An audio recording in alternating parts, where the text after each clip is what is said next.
Say two things. Obviously, probably the most provocative of his ideas that's causing a lot of anxiety, even in the stock market. Like if you look at real estate, some of the rent freeze stuff, which for obvious, like economists hate that kind of thing. They think it's, various forms of rent control is a terrible idea. We understand why investors in real estate don't like it either. On the other hand, and so we talked about that, but on the other hand, my main takeaway from that interview is like, yes, like if you're a young democratic socialist, of course, you're going to be really excited about the Mamdani candidacy. But he comes off in a way that if you're sort of like I would say like normie, center-left democratic liberal or something, and you're sort of the typical person who works in an office in New York City, like he is really good and really talented at not seeming like someone who will be a threat to you. And I think that when you look at the results last night, that's like, to my mind, like the really striking part is that how broad that coalition was, et cetera. Because we know that there are parts of the city that have trended that way for a while. Obviously, AOC's victory in 2018, that was a stunner, but that was niche.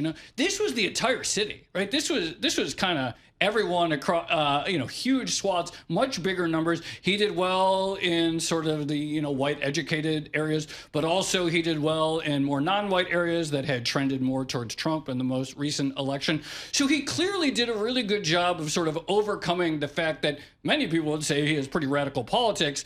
And it's like, well, actually, he can sort of like talk very fluently about policy. He comes off as a very thoughtful guy. And he really, I think, ended up like disarming a lot of the critics. Yeah, he's also ticked off a lot of billionaires. And there's a great story that's among the most read on the Bloomberg that talks about Wall Street decrying at the hot commie summer after his surprising win last night. And so, Dan Loeb, hedge fund billionaire, it's officially a hot commie summer. And there's it's sort of corny. But you know what I mean? Like, but there's a ton of them coming out. But on the other hand, like if I were running for mayor and the thing's like, oh, he's upset a lot of billionaires, it's like, bring it on, right? Like, seriously, like if you're going to say, oh, he's really ticked off a lot of billionaires, that's like about as good of that's one of probably the best things you can say. Most people aren't billionaires. So is he, there's another one, a New York power broker, Kathy Wild, and she's connected business titans across all different industries in New York City, and saying that he terrifies taxpayers and employers. I mean, are employers going to be running for Florida? Is the rest of Wall Street going to run for Florida? Here's my thoughts on this. And maybe I'm like a little biased, but this is my take, and maybe I'll end up being totally wrong. New York City is the best city in the world. Everybody knows that. Even during COVID or aftermath, when people like New York City is dead, and they're like, oh, we're going to go to Miami. No one really moved to Miami. They went there for like the minimum amount of time they could to maybe change tax status, and a bunch of people came back.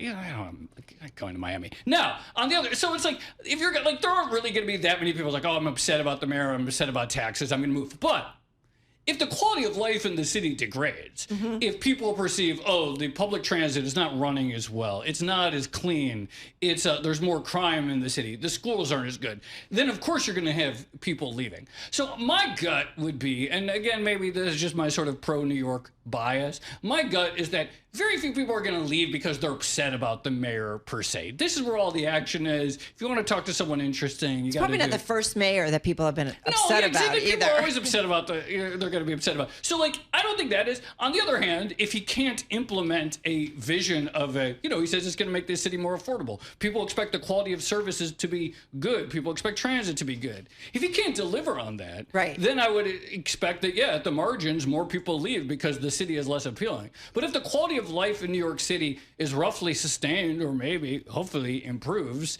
then I don't think you're going to have like some mass exodus just like on principle. It's still New York City. Well, just a couple weeks before he was on Odd Lots, he was on Surveillance. I was filling in for Paul Sweeney then with Tom Keene.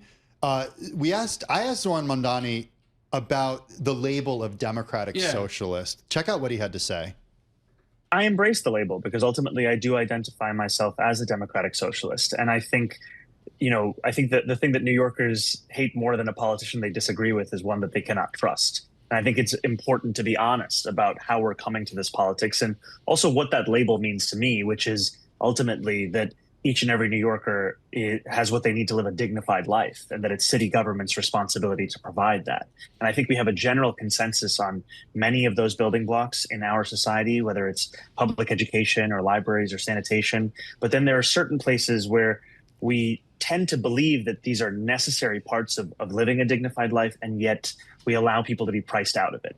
And I think housing is one of the most obvious examples of that. Okay, so that was our interview with Zohran Mamdani back on May 6th. He was on Bloomberg surveillance. The housing part is something I wanted to hit with you because there's this idea of rent freezes, which he ran on and talked a lot about. But if you think about this from a supply and demand perspective, how do you get people to build more housing, which is what the city needs, if you don't provide the incentive that people are going to pay for it? And if you say, okay, well, if we're going to build the affordable housing, we can't raise the rent on it. Well, I would say a few things. So one is he's not completely doctrinaire about how it all has to be rent-regulated housing. And in various interviews, he has talked about there is a role for market rate development. He's talked about upzoning, all of the things that wonks like. The abundance stuff. And he's like, so he's not... So it's not like a particularly radical vision on housing. He's talked about market rate housing. The other thing I noticed in that video, he's wearing a suit. He's smiling. He's really, and then you say these things like dignified life, etc. Like you just see in that clip, watching it just now, why someone would see that. It's like, oh yeah, okay, yeah, I think that makes sense. I mean, look, there's a lot of people and they hear like socialist, etc. And I get like, people find that to be very provocative or scary or radical or whatever.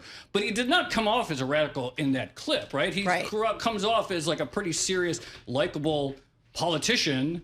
And I think what he said too about like sort of being genuine, it's like, the fact that he didn't run away from his past, that he didn't run away, I do think that is a pretty big deal these days. And that in an era of social media, et cetera, people can sort of sniff out a fraud or sniff out a phony or whatever. And he certainly doesn't come off as one. And he probably made trade-offs. And he probably said, there are certain things that maybe aren't as appealing to some, but he didn't run away from them. And I think it helped put together a package of like, okay, like maybe I don't agree with him on X or Y, but he seems like a legitimate, serious guy.